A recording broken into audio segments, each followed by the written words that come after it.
2 দিন পরে মানুষ যদি লাঠিসোঁটা নিয়ে যাইতে পারে, টোটাল সীমান্ত অস্থির হয়ে যেতে পারে। ভারত বাংলাদেশকে ব্ল্যাকমেইল করবে তিস্তা ইস্যুতে? যদি আপনি তিস্তা ইস্যুতে পুরোপুরি স্যারের মানে পুরোপুরি আপনি যদি চীনের ইনভলভমেন্টকেই রাখেন, ভারতের ইনভলভমেন্ট না রাখেন, তখন আর কি এটা কমনলি সবাই বলে, স্যার সেটা বলছে, আমিও সেটা আর একটু পুনরুল্লেখ করতে চাই। তখন কিন্তু আপনাকে কিছুটা ব্ল্যাকমেল করবেই। সে আমার প্রতিবেশী, সে তো এখনও করতেছে না আপনাকে, তা নয়। এখনও তো আপনি সে চাবে না চীনের উপস্থিতি এখানে, সেটা স্বাভাবিক। তার ভূ রাজনীতি, তার একদম চিকেন নেকের কাছে আপনি একটা অঞ্চল, এবং সেখানে আবার সামরিক সহায়তার ব্যাপার আসছে। আবার এই প্রজেক্টের মাধ্যমে তারা বলে যে এখানে আরও অন্য কিছু ইনভলভমেন্ট হবে, অনেক কিছু হবে। সে চাবে না, সে আপনাকে অস্থির করবে, আপনার পশ্চিম হবে, আপনার এই হবে, আপনার অনেক ধরনের খেলাই ভারতের হাতেও আছে।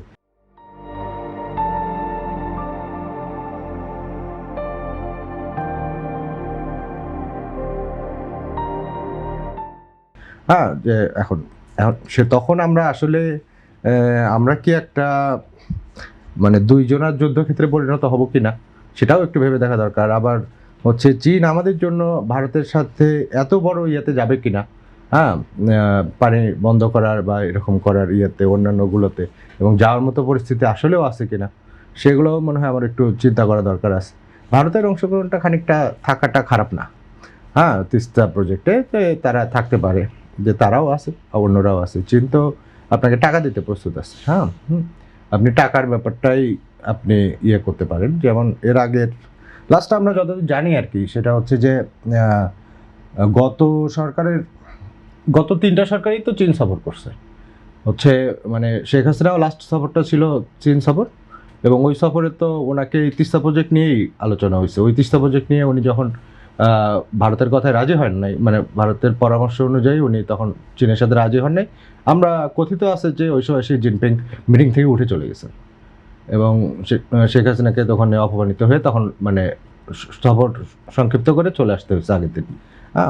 তো এখন ব্যাপারটা কোন দিকে যায়, পরে আবার হচ্ছে ডক্টর ইউনূস আমলেও কিন্তু 2টা প্লেন পাঠানো হয়েছিল ওনাকে সফর করানোর জন্য। তখন ইউনূস সাহেবও ওখানে সফর করে আসছে। এখন আমাদের আমাদের নতুন নির্বাচিত প্রধানমন্ত্রীও গেছেন, ঠিক আছে।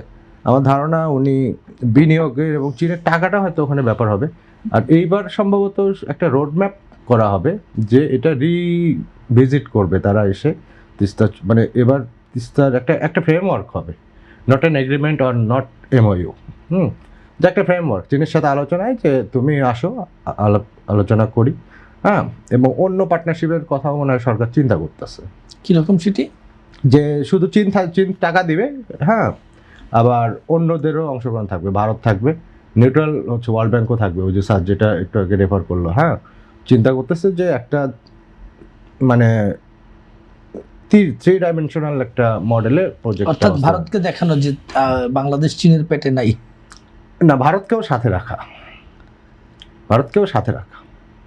একদমই চীনের হাতে না দেওয়া, এটাই মনে হয় সরকারের একটা আমরা যতদূর জানি আর কি, সাংবাদিকতা সোর্সে।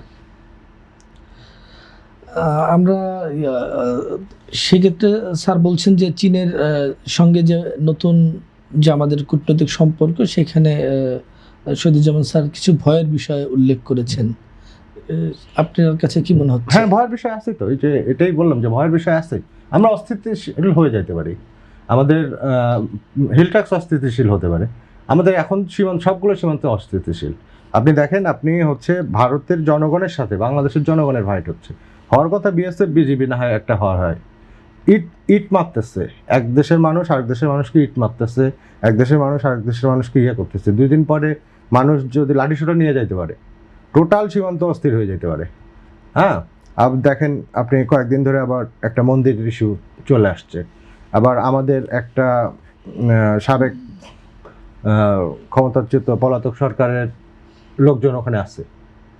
তাদের হাতে তো অনেক tools, they have huge tools, এবং আপনি যখন তাকে খোঁচাবেন সেও আপনাকে খোঁচাবে।